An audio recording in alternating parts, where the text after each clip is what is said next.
Alright, let's look at Unit 3, U.S. History, and see if we can prepare. Alright, let's look back and review. We did Unit 1, Unit 2, and we're going to do Unit 3 now.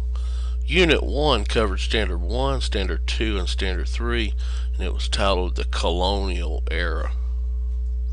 And Unit 2 was over Standard 4 and 5, and we talked about the revolution to the United States Constitution. Unit 3 is going to cover Standard 6 and 7, and this is titled Creating a New Nation. Alright, so let's look at Standard 6. The student will analyze the impact of territorial expansion and population growth and its impact in the early decades of the new nation. Notice we have 1, 2, 3, 4, 5 substandards, A, B, C, D, E. And in this class we're going to focus on these standards. We're going to learn the language of the standards. So Standard 6, the overall standard, is the student would analyze. This is what we have to do. We have to analyze. Okay, and we're going to be looking at the impact of things on the early new nation, United States. Alright, so the impact of territorial expansion and population growth. We're going to have population growth going on in the United States, and this territorial expansion, these new lands out west we're going to get. What's the impact of those on the early decades of the new nation? So what we're going to be talking about is the new nation. How's it going to deal with territorial growth? How's it going to deal with this population growth? How's it going to deal with the expansion of democracy and the growth of a national economy? That's what we're going to be looking at. Alright, so 6A says explain the Northwest Ordinance's importance. First of all, we've got to talk about what is the Northwest Ordinance and its importance in westward migration of Americans. There's 1. On slavery, 2. Public education, 3. And the addition of new states is 4 different things. So our focus here is on, we have to explain Northwest Ordinance impact. Okay, the impact of the Northwest Ordinance. So we have 4 elements. Westward migration of Americans, and the theme there is going to be expansion in the Ohio River Valley. 2, slavery, and that's going to be political and social interactions, beginning of abolitionism or the ending of slavery. 3, public education, political and social education, public schools, and the addition of new states and how to deal with territorial growth would be a theme there. So let's start with what is the Northwest Ordinance. What is it? Okay. You know, in the last unit we talked about the Articles of Confederation, and if we look at the Northwest Ordinance, it was passed in 1787. And 1787, you know, the Articles of Confederation was the government. The Confederation Congress was making the decision. So in 1787 the Constitution had not yet been ratified, so we're still running on the Articles of Confederation. We talked about a lot of its weaknesses in Shays' Rebellion as a reason why we needed the Constitution, so we focused mostly on its weaknesses. One of the strengths it had was the passage of the Northwest Ordinance. That's one of its successes, the Land Ordinance and then the Northwest Ordinance. So it did do something right. So our essential questions for this 6A is, how did the Northwest Ordinance impact westward migration of Americans? And then 2, how did the Northwest Ordinance impact slavery? And then 3, how did the Northwest Ordinance impact public education? And then how did the Northwest Ordinance impact the addition of new states? Those are the questions we need to answer. So what is the Northwest Ordinance? Before we get this Northwest Ordinance, we're going to talk about the Northwest Territory. And to fully understand the Northwest Ordinance, we have to understand what the Northwest Territory is. So the Northwest Territory is the area north of the Ohio River and west of the Mississippi River, and southwest of the Great Lakes area. Alright, so this area in light green here, that would eventually become Ohio, Indiana, Illinois, Michigan, Wisconsin, and Minnesota. But at this time, it's not these states. It's just this land area. We're talking about Northwest Territory, north of the Ohio River here. Now, out here in this area, after the American Revolution, after we create our Constitution, we have our new government. Out here, we have a lot of French traders still trading with the Native Americans. We still have British forts out here in this area, and they refuse to leave this area because the French, the Indian Native American fur trade is still lucrative. And so they don't want to leave. They refuse to leave this area. It's going to be a source of the War of 1812, a cause of the War of 1812. So we had the British fort still occupied by the British, and we had some French out here. Native Americans and a few treaties had given up their claim on the land and relinquished that claim. So the United States government wanted to settle this area to make sure or to protect it against encroachments by the French or the Spanish or the British or the Native Americans, anyone. So they're going to set up this plan to settle this area quickly, and that's what they want to do with the land ordinance and the Northwest Ordinance of 1787. So this western territory out here past the Appalachian Mountains, they want to settle this area with American colonists. Okay. All right, so the Land Ordinance of 1785 is the first law that's passed by the Confederation Congress, and this basically sets up a way to survey this land in the Northwest Territory. How do we survey it? And they're going to survey it, what we call townships and what we call sections. So if we look at it, a township is going to be 6 square miles. One township or range block here in this is going to be 6 square miles. That's a township. Okay. It's going to be measured out east-west and north-south lines, so it's going to be making a square. And this plan is going to survey and sell this land. It's going to etch into the map of the United States these rectangular patterns within this Northwest Territory. So if we went there today in Indiana and Ohio here, and we looked at it closely at the landforms, we would see rectangular patterns, much like these here. So a township was 6 square miles. Within that township there were 36 sections, what we call sections. And here's an inlet here, the 13th, and it shows you this section is 1 square mile. Okay, and that's how they were going to survey this land, and they were going to sell. Each section would be 640 acres. Each section here would be 640 acres. And what they would do is auction off one section like this in the green for no less than $1. So each section here would cost $640, and they would sell it off. This is a way that they could get money for the new United States government and allow people to go out and buy these areas. Okay, so this is how they survey this land into townships of 36, 6 square miles, 36 sections within this township, and each section is going to be 640 square miles. So for $1 per mile, it would be $640, and that's how it's going to be chopped up. Now, let's go there and let's look on the map. Here's Google Maps. Here's a picture of the United States. If we got a way to go to Google Maps, we can turn this into a, if we get closer here, we want to look at Ohio here, and we can turn this into a satellite image, and we can zoom down a little closer. Let's go down here a little closer. Let's look at this. Notice how the land starts to chop up into blocks here and how the streets run. Look at that. Those rectangular patterns, squared up patterns of the land is still shown today through the roads and the land there today, if we went there today and looked at those fields and roads, how they're rectangular shaped.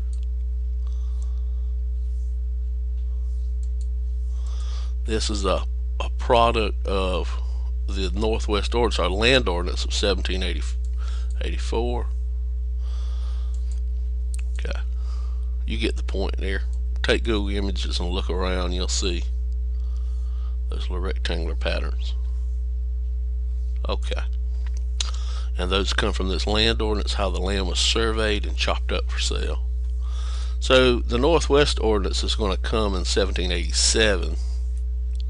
Northwest Ordinance is 1787. The Northwest Ordinance is let's say 2 years past the land ordinance, which surveys up the land. Northwest Ordinance is going to establish these rules that's going to govern the Northwest Territory. So everything that goes on here, you know, this Northwest Ordinance is going to establish those rules that govern that. And it's also going to establish a formal process that if future territories want to become states, how do they do it? What must they do? What steps must they follow to transform themselves from a territory into a state? And that's going to have some huge impact on the history of the United States. Alright, so explain the Northwest Ordinance impact on public education. Okay. So our essential question was, how did the Northwest Ordinance impact public education?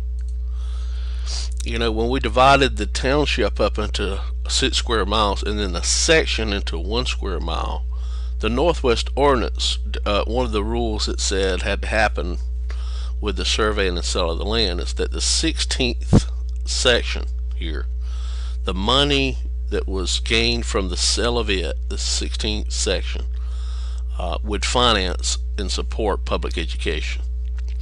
So the Northwest Ordinance really encouraged townships to establish public schools. So that's how it's going to impact public education. A lot of civic learning, a lot of learning about the history of the United States, about its government, etc. is going to be done in these schools. Okay. So how did the Northwest Ordinance impact public education? It encourages it through the sale of one section, a 16th section of land to support public education. Alright, then it says explain the Northwest Ordinance's importance and the westward migration, or Northwest importance on the addition of new states. So our essential question was, how did the Northwest Ordinance impact the addition of new states? We talked about it a few minutes ago. It established a process that territories could use to become a state if that territory wanted to. First, it had to set up a temporary government. That temporary government would be a governor, a secretary, and 3 judges is what the original territory would be. Temporary government. The second step, once it received 5,000, or I got 5,000 when the population increased and 5,000 free males who could vote were there in that area, they could set up a temporary territorial assembly. Now this territorial assembly would make laws, but the governor and Congress had veto power over the territorial assembly. And the people who were on the territorial assembly, 5 to 10 names would be thrown in there by Congress. Congress would select who would be on this territorial assembly. And the next step was when 60,000 free males who could vote were in that territory, they could draft a constitution in a special convention there, and then they could send it to Congress and apply for statehood. Now, how does this process impact the addition of new states? Well, this is the process that if a territory wanted to become a new state in the United States, it had to follow these 3 steps. So this procedure sets a precedent that will be followed in every territory in U.S. expansion that wanted to be a state. As it becomes a state in the expansion of the United States all the way to the Pacific Ocean, that every territory that wants to be a state has to follow this precedent. And as we keep studying U.S. history, we're going to talk about this expansion westward and how this procedure is going to be used, and sometimes it's going to cause problems. There's going to be some controversies over westward expansion. So as these new territories, the Louisiana Territory that's coming, we're going to talk about Texas, the Mexican Cession, and the Oregon Territory, as they come in and those territories want to become states, like California out here, or Missouri here in the Louisiana Territory here, or Texas as a state, when they want to come in, they have to follow the rules and procedures established by the Northwest Ordinance of 1787. And that's every one of them, all the way out to the Pacific Ocean here. Okay, so territories that wanted to be added as a state had to follow the steps outlined in the Northwest Ordinance. As new territories like Missouri, Maine, Texas, Oregon, California wanted to be added, they had to get the population, adopt a constitution, and elect representatives, etc. That's how it impacts the addition of new states. Alright, explain how the Northwest Ordinance importance on slavery. It simply outlawed slavery. The Northwest Ordinance 1787 said in the Northwest Territory there would be no slaves. So there would be no slaves at all out here in this new territory. Totally outlawed. Alright, so how does that influence, how does this importance influence beyond just that? Well, for one thing, in the schools that's going to be in the Northwest Territory, settlers and in the citizenship there, settlers there are going to be guaranteed freedom of religion, freedom of speech, and other rights. But as far as slavery goes, it's going to be totally outlawed.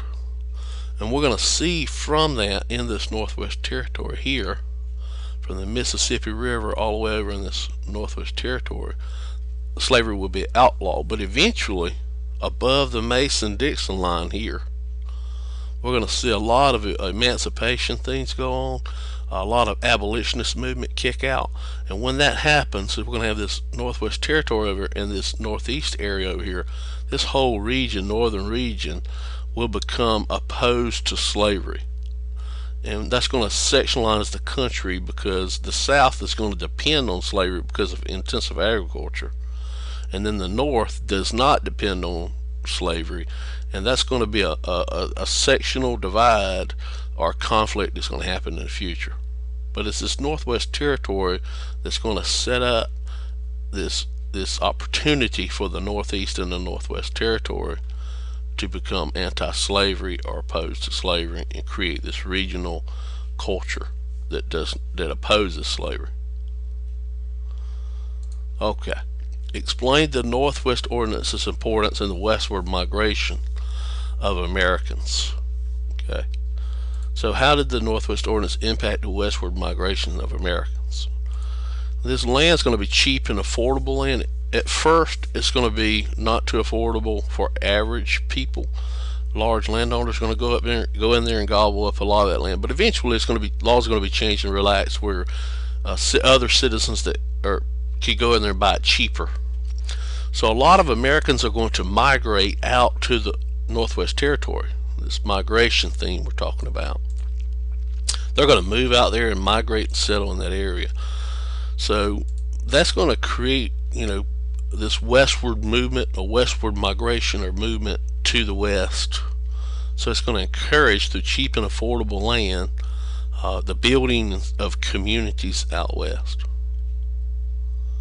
Okay, so we had 5 different things here. Okay, first, the Northwest Ordinance is going to sell one section of land to finance public education, and then it's going to outlaw slavery, and it's going to establish a process where territories in the future that want to become states have to follow.